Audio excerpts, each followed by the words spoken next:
am Professor D.P. Agrawal, former Chairman of Union Public Service Commission of India. UPSC role is to get the bureaucrats for the country. Before that, I was founder director of the first Indian Institute of Information Technology in the country in Goa, and served before that in IIT Delhi for 30 years. I've been in Government of India for planning education. I'm indeed very happy to come at the Mahindra campus as a part of deliberation on Bharat Higher Education Summit, whose role is to look at how India develops a dream of being top in the world by 2047. We understand that research and innovation is possibly the only vehicle through which we can achieve a dream of 2047. Indian higher education system in terms of numbers is almost the largest. The levels of education are not similar. Country being very vast, we have variety. On the eastern side, we have one kind of culture.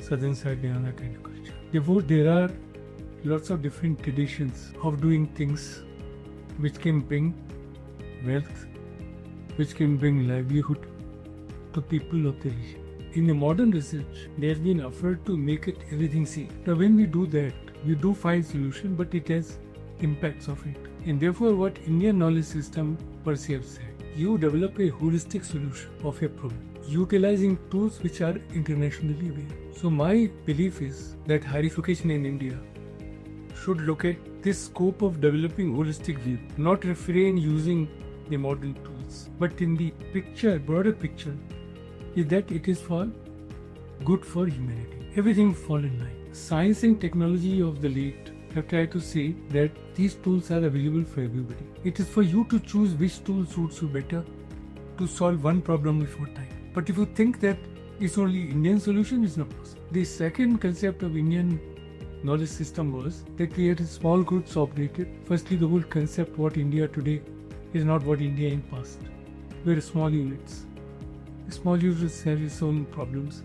They're all solutions also. But when you look at, for example, in the modern world, if we deal with, take any disease, for example, the simplest was malaria. Malaria could not be treated before the experiment done, and we have a medicine. Earlier, it used to be more local. We have to now scale it. If those locals are good and successful 100%, why don't you scale it? So modern research must lead to scaling up of the previous ideas successful, done. Not that somebody said it's been done. Must be documented properly so that everybody can use. So that's my belief. You use the available scientific tools to give solutions to attack. I think you're quite aware most of the private universities operate with 90% UG students. We all understand that research in undergraduate is not a key focus. Unless any university willing to create more PG programs, willing to create more research programs in a manner where 40% students are in the research community. Research momentum does not come.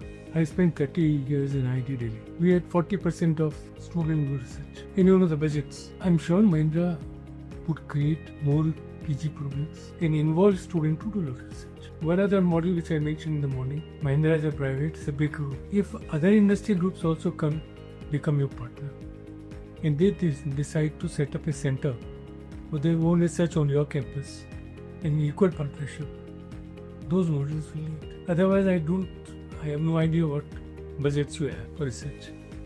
My understanding of private university budgets they are much lesser than the budgets in IITs. Typically, all students in IIT get scholarship. Okay, why would you come to do research? For example, what subject student are you?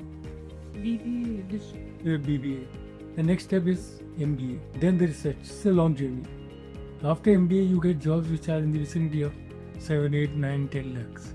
Why would come to research? If research gives you a differential advantage, will you come to research? The question is, are there students available to do research? And the research brings them a better return in a career path, which has not been visible. One of the problems why not many MTech students come is that salaries available after BTech are almost same after. In 4 strategic sectors in India, for example, defense, atomic energy, space, and to some extent governance, students come by choice. If they do research, and during the time they are doing research, they grow. If their investments are large, I don't know you heard, one of the panelists today, she is from Military's Institute, fully funded by Agriculture Ministry. Students come to do research, but not all students continue to do research.